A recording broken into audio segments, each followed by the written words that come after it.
way to the reading public.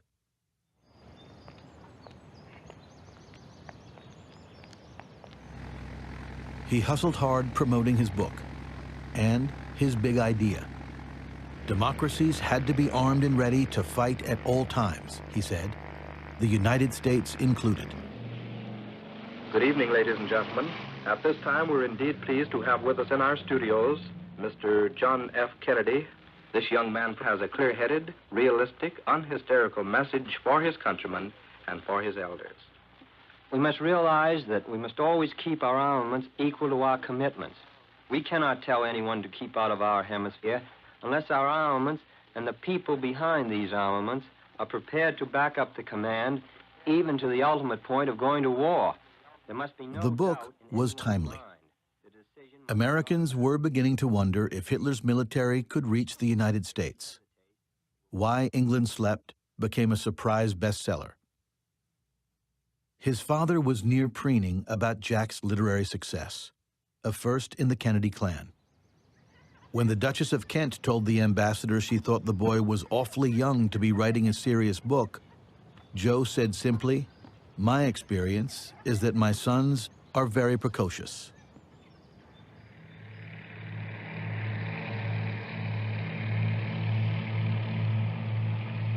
They were headed in different directions, Jack and his father, on account of this war in Europe. The German army had already occupied Paris and appeared to be headed toward London. And Joe Kennedy was still advising President Roosevelt to keep the U.S. out of the fight. This was England's war, he said, and one they were likely to lose.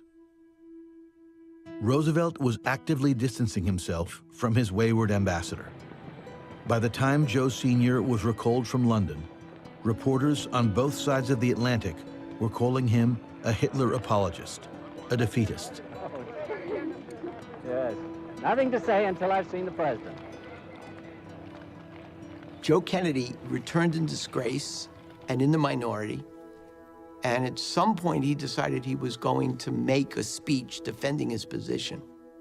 Joe had dozens of people he could have called on. Journalists, newspapermen, historians, researchers. He had professional speechwriters working for him. But he asked Jack to do it. Jack Kennedy wasn't a puppet. He didn't swallow his father's beliefs. And he said to him, you can talk about the need for compromise and for negotiations, but say over and over and over again that you hate Nazism, you hate fascism, you hate Hitler, and don't use the word isolationist or appeaser. Joe eventually gave that speech, and he followed some, but not enough of his son's recommendations, and ended up further on the outs with the Roosevelt administration. Of course there's a risk in any course of action, but all doubts as to what is the best thing we can do should be resolved in the one statement, how can we best keep out of war? Jack initially defended his father's isolationism, but as time went on, he realized that the United States needed to help Britain to get in the game, to fight for freedom. I mean, his father was dead set against American intervention. Jack becomes for it.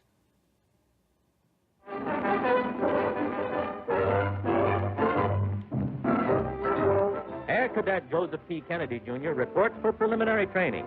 With other college men, he'll try for Navy wings. The older Kennedy boys were doing more than talking war in 1941. Joe Jr. signed on as a flyer for the Navy, even though the U.S. had not yet entered the fight. Jack was no less keen to get his shot at glory, if war came. But he was unable to get past the military doctors. His poor health was impossible to miss. When he was 20 years old, he began using steroids. It reined in his colitis, but it had terrible side effects. And it also began to cause deterioration of the bones in his lower back. So He was rejected as someone who would be what was called 4F. He spends 5 months doing calisthenics, lifting weights, trying to build himself up enough that he still fails the examination. He tells his father that he has to arrange for him to have a special medical exam, which basically means a fixed medical exam, to clear him so he can get into the Navy. The new ensign was assigned to Naval Intelligence in Washington, where he became an instant, if minor, celebrity. The ambassador's son found himself at cocktail hours and dinner parties with senators, admirals, foreign diplomats, newspaper publishers. They all wanted to know what the boy author thought about the big question of the day. Should the U.S. get into the war?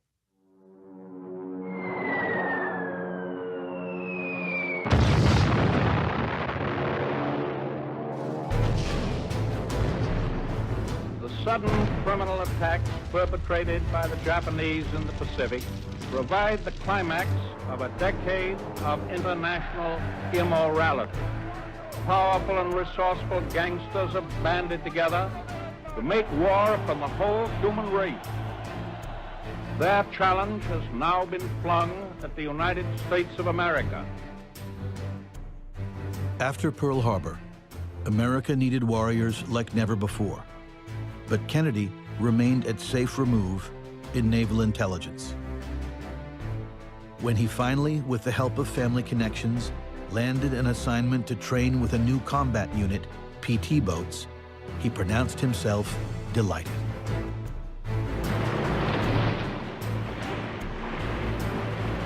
Now, you know, PT boats were known as the bucking broncos of the Navy because they're very light-hulled and they skim so fast over the waves so that each wave is a bounce, each wave is a jolt.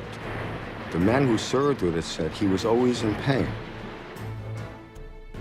This was rough service, and it was terrible on his back.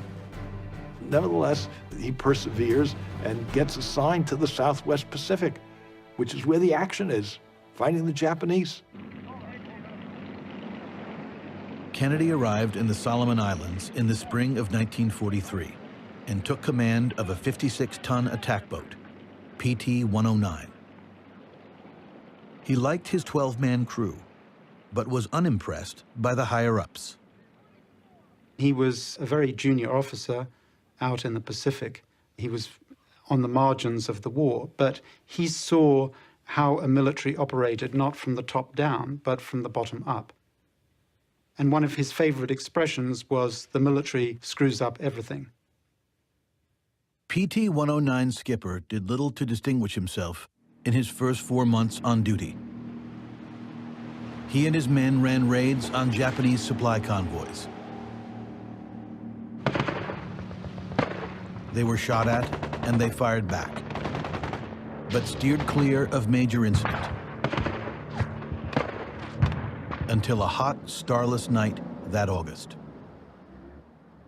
Out on a routine mission, Kennedy had his vessel idling in open water when a Japanese destroyer emerged out of the darkness, racing at 40 knots, and split his boat in half.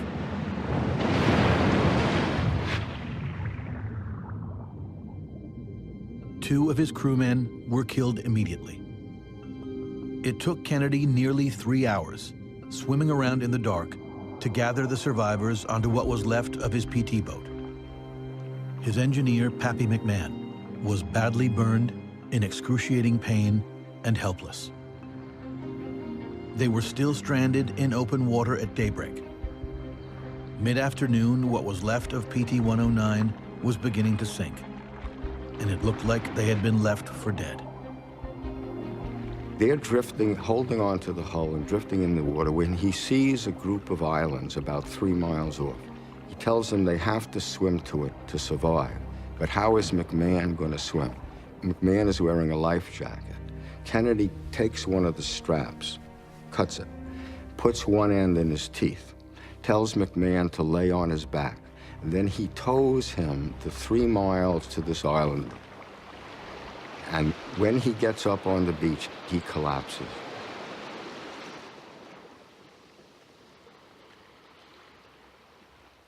The men who were with Kennedy that day, they all speak of his sense of responsibility, that it was his job, that he would spare no effort to try and get help for his crew. It took a week, but Kennedy did manage to get his crew rescued. Fortunately, he wrote to his father, they misjudged the durability of a Kennedy. He made it out alive a few months later, sent stateside for medical reasons. And when he arrived at his parents' winter home in Palm Beach, his weight was down to around 120. His back was so bad, he needed a brace and a cane to walk. But he was also a war hero. The Navy